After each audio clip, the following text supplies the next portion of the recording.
What's up, everybody, and welcome to ITG Daily, the show that brings you the hottest gaming news. I'm Drew Bosley. You can find me on Twitter at ArtisticGamer28. That's the one, the only. It is Scott Savage. You can find him on Twitter at Savage. Scott, happy Tuesday, buddy. What's happening today? Oh, I'm feeling good just to get down and talk more about games. Oh, it feels like it was a long weekend. Well, not quite, but yeah, maybe something like that.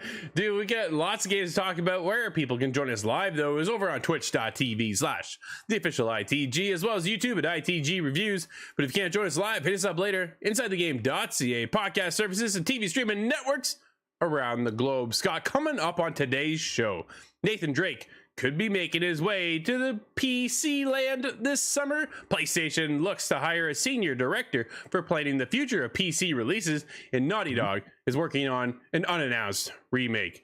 But first, Scott, in breaking news, this is Miyamoto over on Twitter. After consulting with Chris Son, my partner at Illumination on the Super Mario Bros. Film, we have decided to move the global release to spring 2023, April 28th in Japan and April 7th in North America.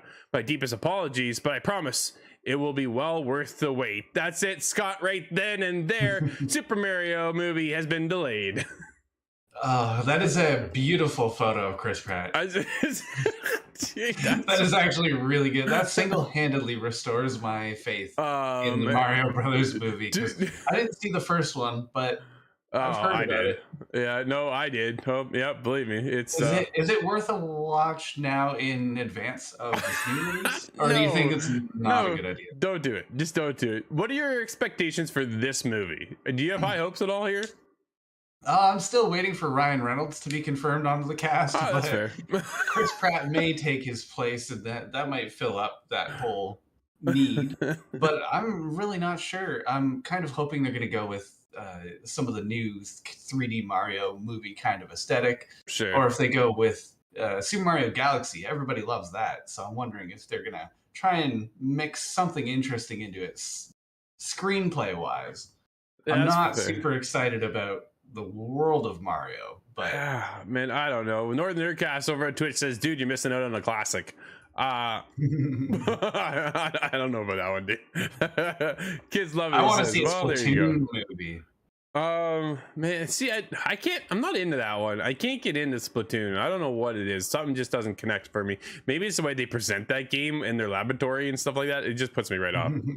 It's a quirky thing from Nintendo, that's for sure. It is kind of like a pseudo Tokyo street punk kind of look to it. It's something else, man. The slang they use is kind of like new. It gives me a bit of a zoom. A zoomer cough. There it is. All right, let's get on with the day's show, Scott. Uncharted Legacy of Thieves Collection PC reportedly targeting a summer release. Scott, here you go, dude. It's your chance for Uncharted. You haven't played it yet, have you?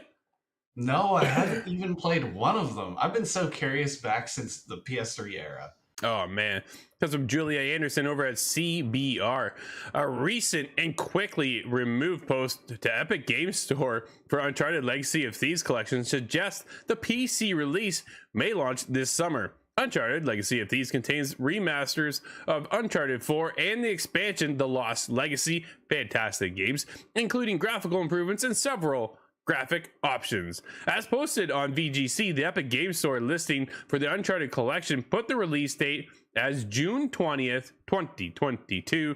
In the hours since publication, the release date was changed to, quote, coming soon, end quote. Whether the June 20th date was a mistake on the actual release date or an accidental reveal remains unclear, Scott. Thoughts? Well, it seems like somebody may have just done a little mistake there. Yeah, a little whoops.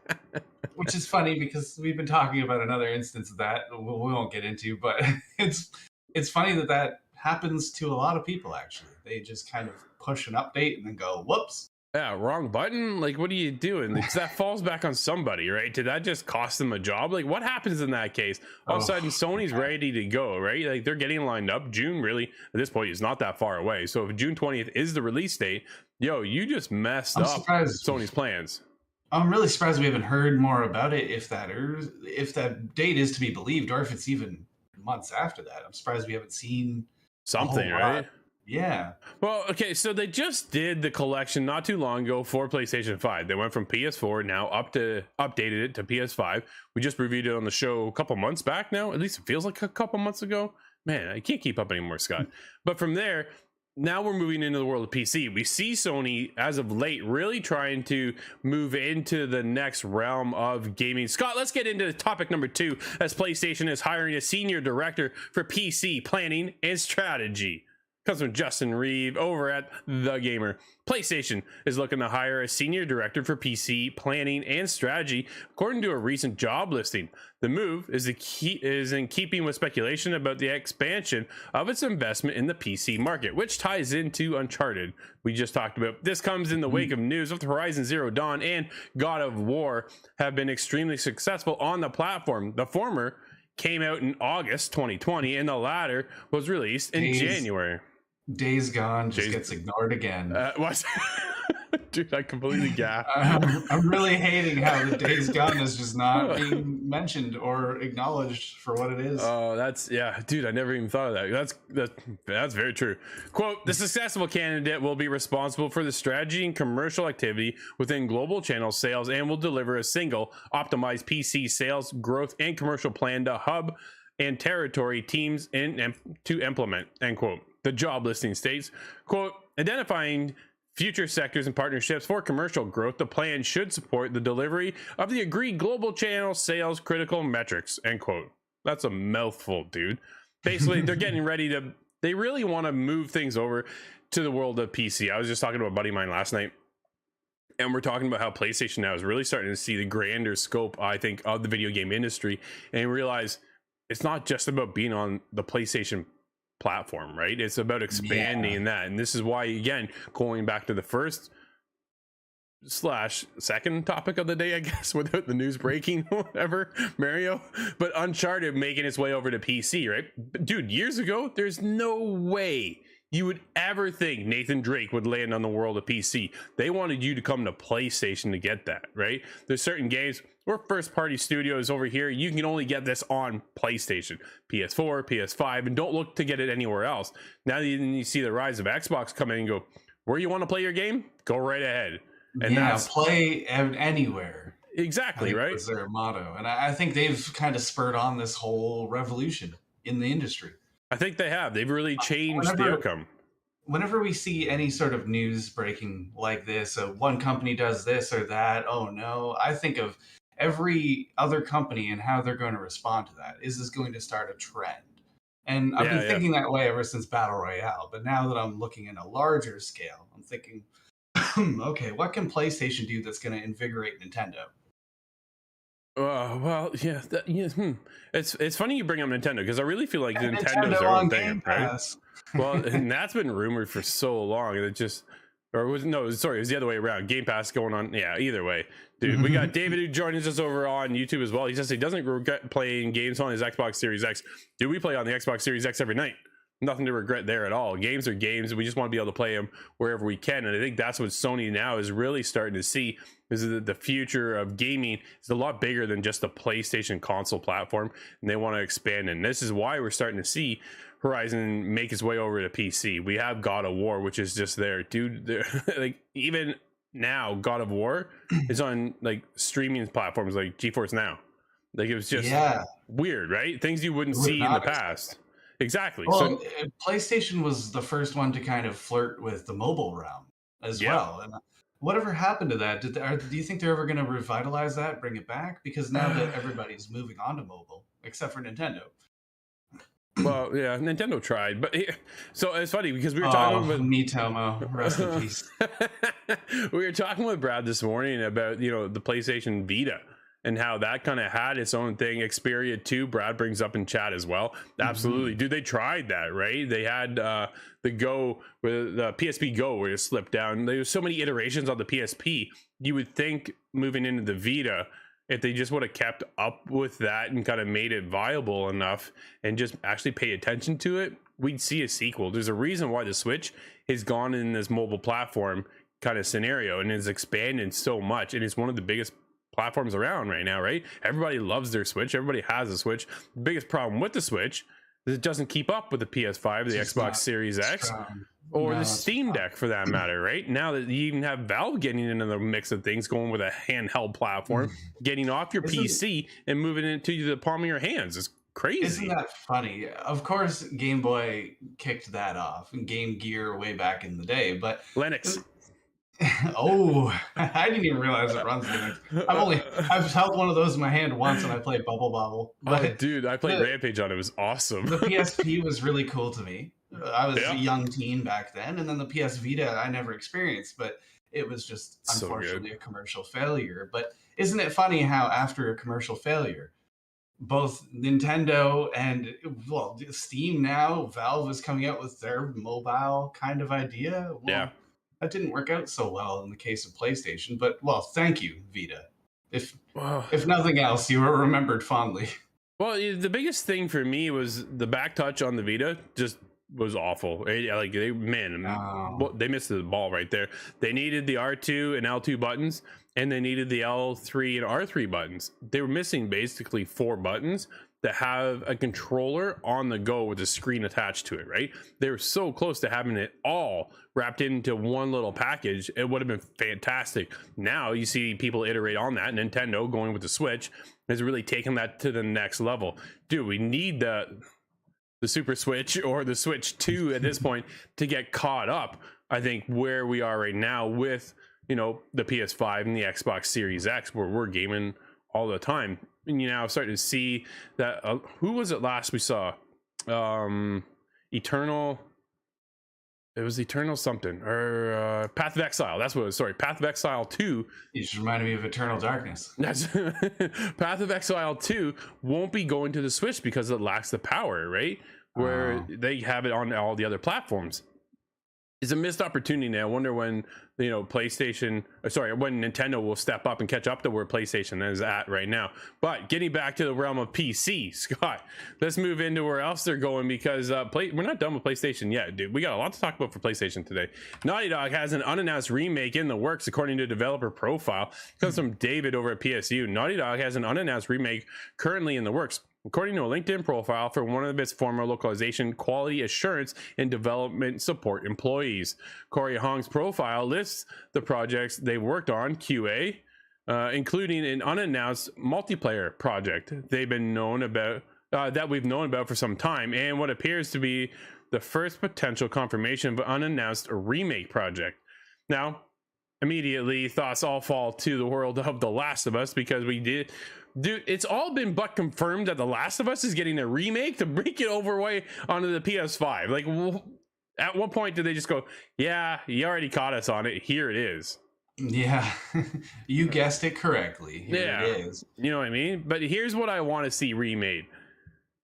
Jak and Daxter, dude. Let's get back into the realm of Jak. Bring him back, him and his buddy Daxter. We need to see that come back. Where is that franchise? That's what we should be getting. That's what we talked about, how we got Crash not too long ago, right? We got Tony Hawk making a remake. Well, then let's get in here with Jak and Daxter and see what the fan base is. Are they thriving for another one? Like, are they hungry for that franchise to come back? And then let's make another one, dude. Yeah, I'm so thirsty for another one. Maybe it'll just fit in better in today's era. Maybe it's just going to be a commercial success, but nobody really knows until we test those waters. The Jak and Daxter fandom is, well, they must be my age and up, right? It's been so long since the last Jak game. Oh man, it's been years since we've seen Jak. They had a collection back on 2017, 2016, somewhere around there, and then from there we just haven't seen anything. That's the biggest thing, right? So I'd like to see it kind of take over and make a comeback. But they're also working on the multiplayer, Scott. That's been unannounced. We kind of been waiting for the multiplayer for The Last of Us Part 2 as well. We all know about that one, right? Yeah, don't take on more than you can chew here.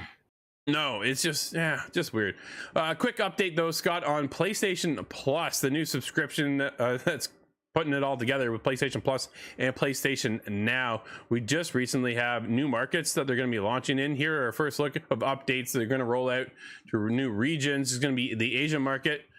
Is starting first, excluding Japan, apparently targeting May 23rd to 2022. Japan would be targeted June 1st 2022. America, June 13th, and then Europe, June 22nd.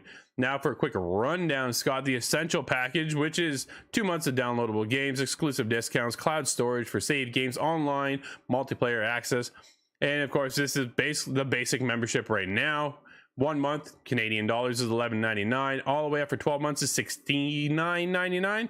Then you got the extra package, which is all the benefits from before.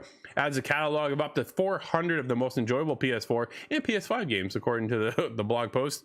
And 1 month for that is $17.99, and 12 months is $114.99. And then, Scott, they have the premium, which is all the other two packages, plus adds up to 340 additional games, including PS3 games. There's a whole list. Go check out PlayStation blog for all the details. But here's the biggest thing: $21.99 a month Canadian, or for 12 months, it's $139.99. Ooh, that's a bit of a big one. Yeah, it is a little steep. Well, yo, what's up there, Doom Guide? Your Doom Guide joins us. Nate, what's happening, man? Yeah, it is a little steep, right? But that's there's your update for Canadian prices. When we covered it too, it was American prices. So I'm still a little bit annoyed, not personally, but on behalf of the PlayStation crew. Why no PS3 emulation? Is there really a technical issue? Does that make any sense? I'm pretty sure I could run a PS3 emulator on my phone. Well, you kind of wonder at this point, right? I know how difficult the cell processor was back in the PS3 days, but I think we've kind of moved past that. So I'm not really sure what the holdup. I think the U.S. military used like 400 of them in a project, so it can't be that difficult to work with. Well, apparently it was a nightmare, and it made it a lot worse than working for Xbox kind of thing, working on their games. So I think Sony learned from that, and that's why you see it more on a PC regiment of what they're doing moving forward with PS4 and PS5, making it a lot easier, a lot more accessible to get into. But Scott, what's not going to be accessible, I don't think, for a while is the Ubisoft announced Project Q, a team-based arena combat game. Dude, what is Project Q? What are they doing over here at Ubisoft? What are your thoughts already on this one? Is this Project Overwatch? Ubisoft I had to find a way of making that work. It was bad. Ubisoft has officially, revealed Project Q, a multiplayer arena battler that leaked last year in September 2021. A listing of upcoming PC games was data mined and leaked from NVIDIA GeForce Now. As Eurogamer reported at the time, Project Q was one of 4 codenamed titles listed by Ubisoft, who issued a DMCA takedown of the list once it hit online. The French publisher confirmed Project Q's existence on Twitter on Saturday, stating that the game is in early development and that the players can register for upcoming gameplay tests. The time frame for these tests is unknown. Ubisoft clarified that the same Twitter thread that Project Q is not a battle royale, and it will feature several PvP modes. Dude, I think you kind of nailed it. It is sounding a lot like Overwatch. They're very careful to say not a battle royale. Nobody's going to make that mistake now. So and let people believe there's a battle royale when that's not the case. Yeah. Although I still would debate it is a battle royale in the case of Halo. That's fair. So Nate hits Battle Royale began with wrestling, I believe, and there was 4 people in a match. You don't need a lot of players. Yeah, that's fair. Nate hits us up, says, "Is this X Defiant?" No, no, that's another game, dude, that Ubisoft is working on. And that's the biggest question, right? Is like, they have so many things in the works. What is going on right now over Ubisoft? We saw the decline. I think we talked about it yesterday, Scott, that they're only worth $5.2 billion now. And they're looking at selling kind of thing, right? That scenario is starting to kind of play into a fact. But the biggest thing we've seen, the decline of the sales over at Ubisoft, because they're not launching what seems to be relevant titles that are connecting with people, and the ones they're not working out right now. The biggest seller right now is Assassin's Creed Valhalla, right? That one keeps pumping out, but you see everything else just not doing well. Ghost Recon Breakpoint, not doing well at all, right? That one, they stopped production on that one. Nothing new was coming to that one. We saw Ghost Recon Frontline announced. That was hit with a massive backlash. Nobody wants that one. X Defiant came out, and then that one disappeared. That's where that one's at, Nate. Nobody knows, right, where that one's going. And now that they've got this, I know yesterday we talked about how many studios they have in the works, but dude, right now they just need to launch a solid game. Hero shooters have been overdone, and I think this is this will be another one that will get drowned out. I probably would agree with that, Nate. I'm curious to see if this one will stick. Scott, do you have any thoughts on Project Q? I'm curious to see what their slice of an arena shooter is. I wonder what that means. Is this truly an Overwatch kind of styled game? I don't want to say a clone because I don't believe that'll be the case. But if that is kind of what it's modeled after, I think it'll be something I'll enjoy as long as there's a player base there. But that's, as Nate says, that's the hardest thing to pull right now. And everybody's doing these hero shooters, and I don't know if anybody likes that. Overwatch is Overwatch. There's already number 2 coming. I don't think there's a person on the planet that enjoyed Battlefield having operators. Yeah. And Rainbow Six Siege covers the entirety of shooters. You don't need to go any further. Competition is a good thing sometimes, but we'll see where the future lies here with the Project Q. I don't doubt that that name will change. But Scott, we do have a couple announcements and such for today. What do we have, my friend? Oh, we have the Overwatch 2. Funny enough, I just mentioned that. The PvP beta begins today, and it lasts until May 17th. There's beta invites being sent out right now as of today.